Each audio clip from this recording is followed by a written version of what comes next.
साथी रे, कैसा सिला दिया ये वफा का, कैसा सिला।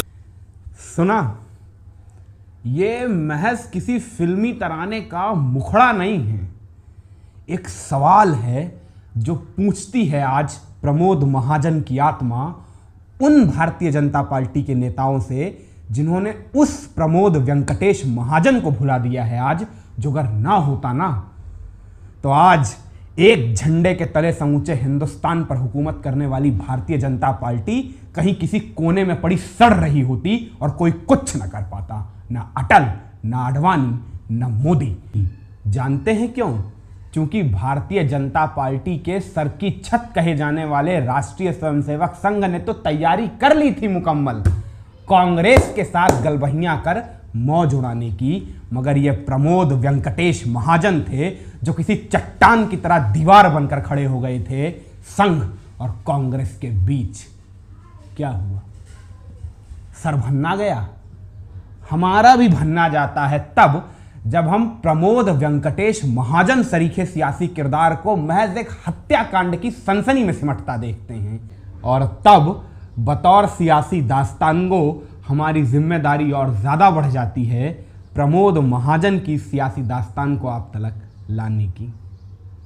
तो आइए दाखिल होते हैं प्रमोद की दुनिया में।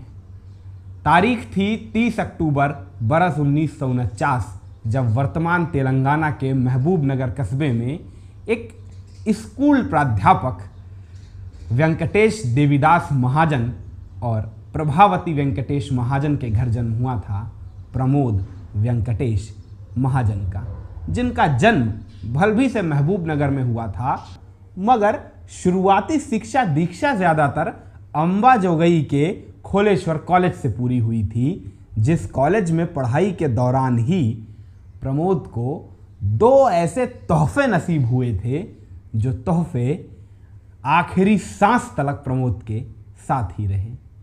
अव्वल तो खोलेश्वर कॉलेज में ही पढ़ने वाले गोपीनाथ मुंडे नाम के लड़के से यारी, और दूजा प्रतिदिन संघ की शाखा में जाने की आदत। मगर अब बचपन से ही प्रतिदिन संघ की शाखा में जाने की आदत से कतई ये मत समझ लीजिएगा संघ के परिदृश्य से आने वाले अन्य नेताओं की ही तरह कि बाल्यावस्था से ही प्रमोद के जहन में नेतागिरी के सपने संजोने लग गए थे। नहीं नहीं नहीं, बचपन में तो प्रमोद के बस 2 ही शगल हुआ करते थे। अव्वल तो सुबह सवेरे आने वाले अखबार की छोटी से छोटी हेडलाइन भी चाट डालना, और दूजा थिएटर में नाटक देखना। और बचपन के ये 2 शगल कब जवानी की दहलीज पार करते करते प्रमोद के जीने की वजह बन गए, ये प्रमोद को इल्हाम हो गया था। तभी 70 के दशक में पत्रकारिता में अपना करियर बनाने के लिए प्रमोद ने पूना के रनाडे स्कूल ऑफ जर्नलिज्म में दाखिला कराया था, और महज इतना ही नहीं, पूना में पत्रकारिता के सपनों को साकार करने के लिए की जाने वाली पढ़ाई के साथ साथ प्रमोद ने अपने दूसरे ख्वाब यानी थिएटर की डोर भी तर्जनी से बांधे रखी थी।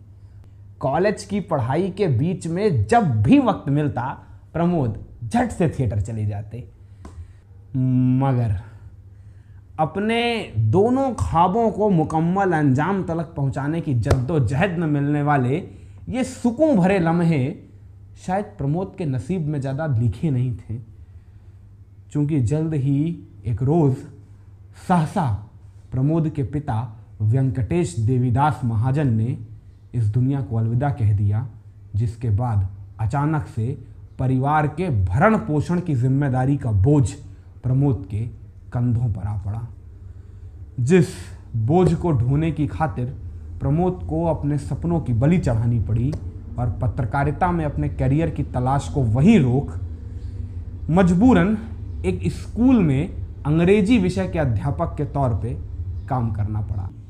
मगर यकीनन हालातों ने प्रमोद को अपने एक ख्वाब को अपने ही हाथों से चूर चूर करने के लिए मजबूर ज़रूर कर दिया था, मगर अभी हालातों और प्रमोद के बीच की जंग जारी थी, क्योंकि इतना सब कुछ होने के बावजूद प्रमोद अपने दूसरे ख्वाब यानी थिएटर को छोड़ने को तैयार नहीं थे।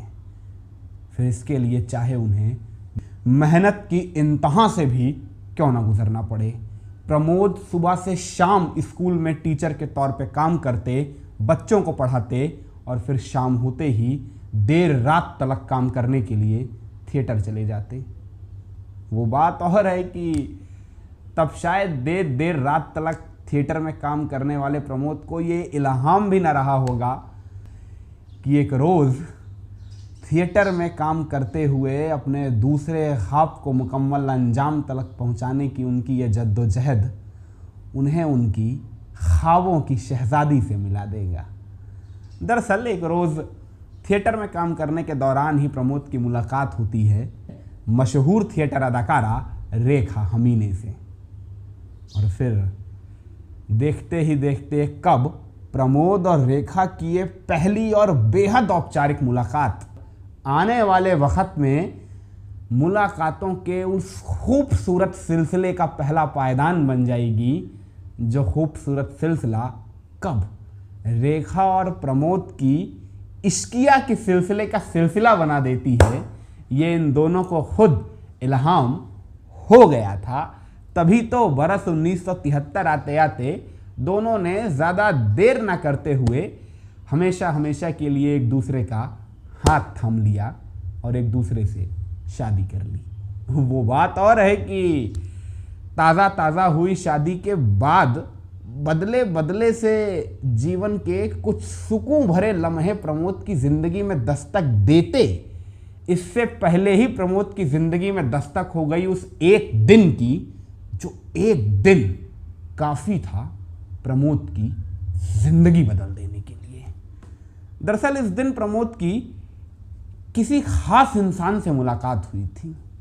ये ख़ास इंसान प्रमोद के कॉलेज का दोस्त, प्रमोद का अपना गोपी यानी गोपीनाथ मुंडे थे, जिन्होंने उसी दिन प्रमोद की मुलाकात कराई वसंतराव भागवत से, जो राष्ट्रीय स्वयंसेवक संघ के भीतर एक उच्च पदाधिकारी थे। और जब उनके साथ प्रमोद की चल रही बातचीत के प्रक्रम में उन्होंने प्रमोद से प्रमोद की व्यथा सुनी, उनके टूटे हुए पत्रकारिता के ख्वाब के बारे में जाना, तो प्रमोद की व्यथा से व्यथित हुए वसंतराव भागवत ने तत्काल उसी वक्त प्रमोद के सामने एक प्रस्ताव रख दिया। ये प्रस्ताव था राष्ट्रीय स्वयंसेवक संघ के मराठी मुखपत्र तरुण भारत के संपादन का। अब जाहिर सी बात है, प्रमोद के पास इस प्रस्ताव को ठुकराने की कोई एक वजह भी नहीं थी, तो प्रमोद ने तत्काल प्रभाव से इस प्रस्ताव को स्वीकार किया और फिर अगले ही रोज से प्रमोद महाजन राष्ट्रीय स्वयंसेवक संघ के मराठी मुखपत्र तरुण भारत के संपादक के तौर पर अपना कार्यभार आगे बढ़ाने लगे, जो कार्यभार आगे बढ़ते बढ़ते कब तरुण भारत के अखबार के पन्नों के दायरों को पार कर अखिल महाराष्ट्र स्तर पर राष्ट्रीय स्वयंसेवक संघ के प्रचार प्रसार तलक पहुंच गया, इसका इल्हाम खुद प्रमोद महाजन को हुआ हो या ना हुआ हो, किंतु राष्ट्रीय स्वयंसेवक संघ के आला कमान को जरूर हुआ था। तभी तो बरस 1974 आते आते राष्ट्रीय स्वयंसेवक संघ ने अपने मराठी मुखपत्र तरुण भारत के संपादक महोदय को सीधा प्रचारक का पद सौंप दिया। वो बात और है कि बतौर प्रचारक प्रमोद राष्ट्रीय स्वयंसेवक संघ के प्रचार प्रसार कार्य में जुटते, इससे पहले ही देश में आपातकाल का ऐलान हो गया, और जिस ऐलान के बाद प्रमोद की भूमिका एकदम से बदल गई। अब प्रमोद को भूमिगत रहते हुए, गिरफ्तारी से बचते हुए न सिर्फ राष्ट्रीय स्वयंसेवक संघ के एजेंडे को आगे बढ़ाना था, बल्कि इंदिरा गांधी के जुल्म सितम की दास्तानों को भी ज़्यादा से ज़्यादा लोगों तक पहुंचाना था। साथ ही साथ इमरजेंसी का विरोध कर रहे हर किसी शख्स की हर संभव मदद भी करनी थी। और प्रमोद ने आपातकाल के इस समूचे कालखंड में इन तमाम मुहिमों का इतना बेहतरीन ढंग से संपादन किया कि जब आपातकाल हटने के बाद राष्ट्रीय स्वयंसेवक संघ ने इस कालखंड में प्रशंसनीय योगदान देने वाले चंद चेहरों को प्रोत्साहित किया, तो उन चंद चेहरों में एक नाम प्रमोद वेंकटेश महाजन का भी था, जिन्होंने आपातकाल हटने के ऐलान के तत्काल बाद अखिल महाराष्ट्र स्तर के दौरे शुरू किए एक खास मकसद के साथ। ये मकसद था महाराष्ट्र के भीतर कांग्रेस की उस ताकत को जानना और समझना जिस ताकत के बूते छत्रपति शिवाजी महाराज के हिंदू स्वराज के नारे में आस्थारत होते हुए मराठी समाज के भीतर राष्ट्रीय स्वयंसेवक संघ और उसकी सियासी तंजीम उस तरीके से अपने पांव पसार ही नहीं पा रही है जिस तरीके से उसे पांव पसारना चाहिए था। और अपने इसी शोध कार्य के दौरान प्रमोद की नजर पड़ी मराठा पावर शरद पवार पे, और एक दफा नजर पड़ी तो मानो नजर टिक गई। माने प्रमोद को शरद पवार के किरदार में और उनकी प्रायोगिक धरातलीय सियासत में इतनी दिलचस्पी पैदा हुई कि प्रमोद ने शरद पवार पर समूचा अध्ययन कर डाला थी। क्या हुआ? दिमाग जरा चक्कर खा रहा है कि राष्ट्रीय स्वयंसेवक संघ का प्रचारक कांग्रेस के एक नेता से इस कदर मुतासिर। नहीं नहीं नहीं नहीं, सही बात नहीं है। ऐसा ही लग रहा है ना आपको? तो आपको जो कुछ भी लग रहा हो, मगर उस वक्त राष्ट्रीय स्वयंसेवक संघ को प्रमोद का पवार पर इस कदर मुग्ध होना कितना रास आ रहा था, इसका अंदाजा आप इसी बात से लगा सकते हैं कि बरस 1983 आते आते राष्ट्रीय स्वयंसेवक संघ ने प्रमोद महाजन का प्रमोशन कर उन्हें राष्ट्रीय स्वयंसेवक संघ से निकाल भारतीय जनता पार्टी के भीतर अखिल भारतीय सचिव का पद सुपुर्द कर दिया, जिस पद के संघ की शब्दावली में महज एक ही मायने होते हैं, राष्ट्रीय स्वयंसेवक संघ और भारतीय जनता पार्टी के बीच समन्वय स्थापित करते हुए सेतु का काम करना, जिस काम को आने वाले वक्त में प्रमोद ने इतनी बेहतरी से अंजाम दिया कि बरस 1986 आते आते प्रमोद पर पुलकित संघ आला कमान ने उन्हें न सिर्फ भारतीय जनता युवा मोर्चा का राष्ट्रीय अध्यक्ष नियुक्त करवाया, बल्कि महाराष्ट्र से चुनवा कर बतौर सदस्य देश के उच्च सदन यानी राज्यसभा के भीतर नामित भी करवाया। जिसके बाद जाहिराना तौर से अब प्रमोद की सियासी सक्रियता को महाराष्ट्र के सूबाई सियासी गलियारों के दायरों को पार कर दिल्ली के दरबार में अपना जलवा बिखेरना था। और कमाल की बात यह है कि जिस वक्त प्रमोद की दिल्ली दरबार में दस्तक हो रही थी, वो वक्त भारतीय जनता पार्टी के नेतृत्व के लिहाज से बेहद अहम और बेहद संजीदा था, क्योंकि ये बरस 1985-86 का वही दौर था जब राष्ट्रीय स्वयंसेवक संघ भारतीय जनता पार्टी पर नए सिरे से नकेल कस रहा था। KN गोविंदाचार्य सरीखे खुर्राट संघी प्रशासक बैकडोर से भाजपा का वॉर रूम संभाल चुके थे और बीते 3 दशकों से भारतीय जनता पार्टी की ड्राइविंग सीट पर विराजमान पंडित अटल बिहारी वाजपेयी को राष्ट्रीय स्वयंसेवक संघ ने स्वयं भारतीय जनता पार्टी की गाड़ी से ही नीचे उतार भाजपा की ड्राइविंग सीट पर लाल कृष्ण आडवाणी को बिठाने का फैसला कर लिया था। मगर इस फैसले को अमली जामे में उतारने के लिए एक दिक्कत थी। दिक्कत ये थी कि बीते 3 दशकों से अटल बिहारी वाजपेयी के सेक्रेटरी के तौर पर काम कर रहे लालकृष्ण आडवाणी की भाजपा के भीतर कोई को टीम नहीं थी जिस को टीम के सहारे वो भाजपा को ड्राइव कर सकें। सो इसी नाते आडवाणी ने इसी दौर में फैसला किया कि अब वो अपने भरोसेमंद साथियों की एक को टीम तैयार करेंगे। और आडवाणी की तैयार की हुई उस को टीम में अरुण जेटली, सुषमा स्वराज और वेंकैया नायडू के बाद सबसे महत्वपूर्ण चेहरे के तौर पे शामिल जानते हैं किसे किया गया था? नाम प्रमोद वेंकटेश महाजन। जाहिराना तौर से दिल्ली दरबार में ताजा दस्तक दिए प्रमोद की यूं सीधा आडवाणी के FAB4 में हुई एंट्री देश के बड़े से बड़े सियासी विश्लेषकों को चौंका रही थी। मगर पर्दे के पीछे का सच जरा इससे अलहदा है। असल में आडवाणी की प्रमोद पे नजर बरसों पहले ही पड़ चुकी थी। आडवाणी संगठन के आदमी थे, तो उन्हें संगठन की जुबान में बात करने वाले लोगों से बात करने में बड़ा रस आता था।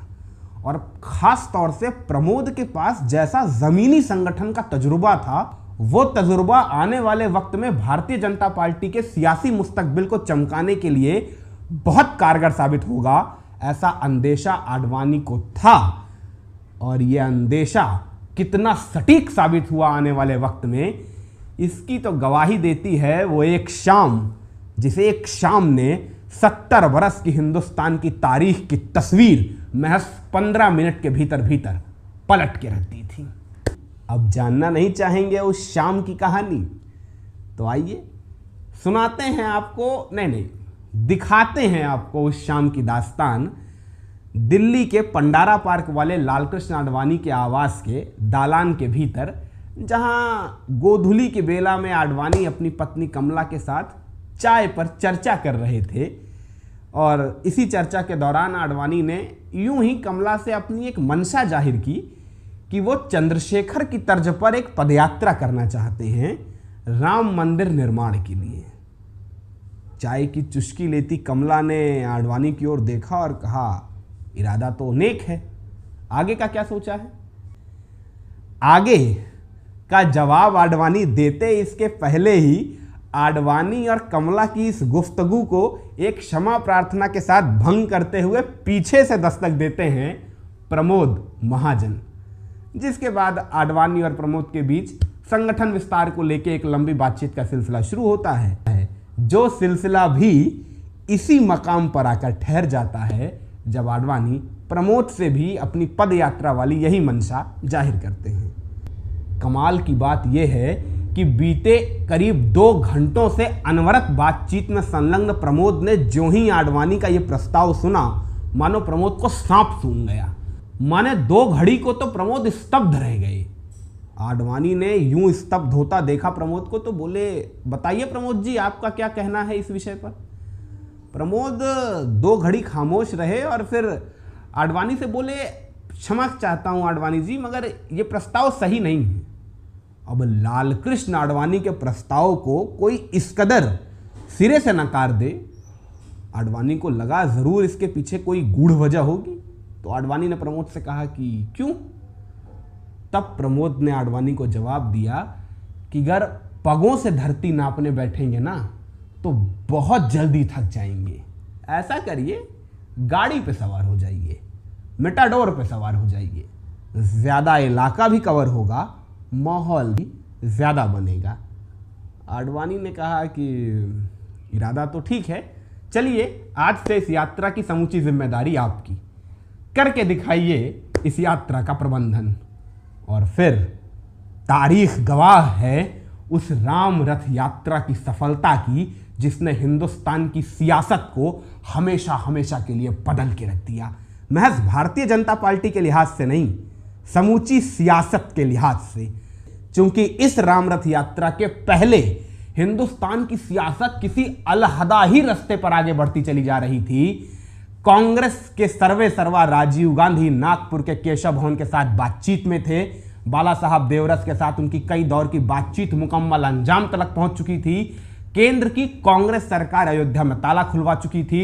उत्तर प्रदेश में कांग्रेस की सरकार के सिंहासन पर बैठे नारायण दत्त तिवारी शिलान्यास को मंजूरी दे चुके थे।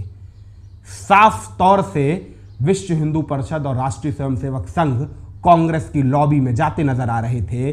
मगर यह प्रमोद वेंकटेश महाजन की वो राम रथ यात्रा थी जिसने आडवाणी को इस मुल्क में इतना बड़ा हिंदू हृदय सम्राट बना दिया कि विहिप हो या संघ, अगर हिंदू के हृदय में स्थान पाना था तो आडवाणी के साथ गलबहियां करना था। और ये सब कुछ मुमकिन हो सका था सिर्फ और सिर्फ प्रमोद वेंकटेश महाजन के चलते। अन्यथा बिना राष्ट्रीय स्वयंसेवक संघ भारतीय जनता पार्टी का आज क्या हश्र होता, आप सभी बेहतर समझते हैं।